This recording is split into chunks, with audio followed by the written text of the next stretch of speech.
যুক্তরাষ্ট্রের president Donald Trump ও কাতারের রাজ পরিবারের মধ্যে একটি বোয়িং 747 হস্তান্তর ঘিরে শুরু হয়েছে নতুন আলোচনা। ট্রাম্প দাবি করেছেন এটি ছিল একটি উপহার, আর যুক্তরাষ্ট্রের প্রতিরক্ষা দপ্তর বলছে এটি ছিল একটি সরকারি অনুদান। এই বিতর্ক এখন শুধু আইনগত নয়, জড়িয়ে পড়েছে আন্তর্জাতিক কূটনীতি, প্রেসিডেন্সিয়াল নিরাপত্তা এবং রাজনৈতিক স্বচ্ছতার প্রশ্নেও।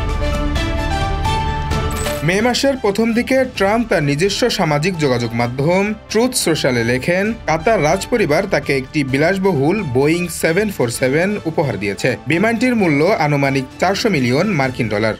তিনি দাবি করেন এটি তার ভবিষ্যৎ মধ্যপ্রাচ্য সফর এবং প্রেসিডেন্সিয়াল যাত্রার জন্য ব্যবহৃত হবে। এই দাবির পরপরই প্রশ্ন ওঠে, এত মূল্যবান একটি উপহার কি কোনো সাবেক বা বর্তমান প্রেসিডেন্ট নিতে পারেন? মার্কিন আইন অনুযায়ী উত্তর না। বিতর্ক বাড়তে থাকলে যুক্তরাষ্ট্রের প্রতিরক্ষা মন্ত্রণালয় একটি বিবৃতি দেয়।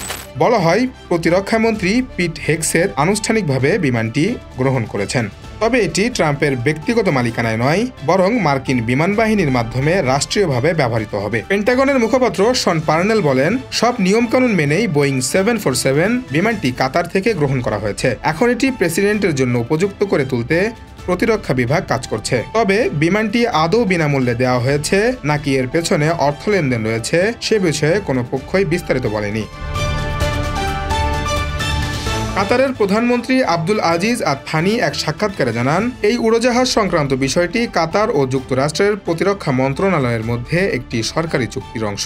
এটি পুরোপুরি স্বচ্ছ এবং আইনগতভাবে বৈধ। ট্রাম্পের ট্রুথ সোশ্যাল পোস্টে উপহার শব্দটি ব্যবহার করায় অনেকে প্রশ্ন তুলছেন, এটা কি ভবিষ্যৎ কাতার মার্কিন সম্পর্ককে প্রভাবিত করবে, নাকি এটা কাতারের জন্য একটি কৌশল যা ভবিষ্যৎ অস্ত্র চুক্তি ও রাজনৈতিক সমর্থন পাওয়ার পথ তৈরি করবে?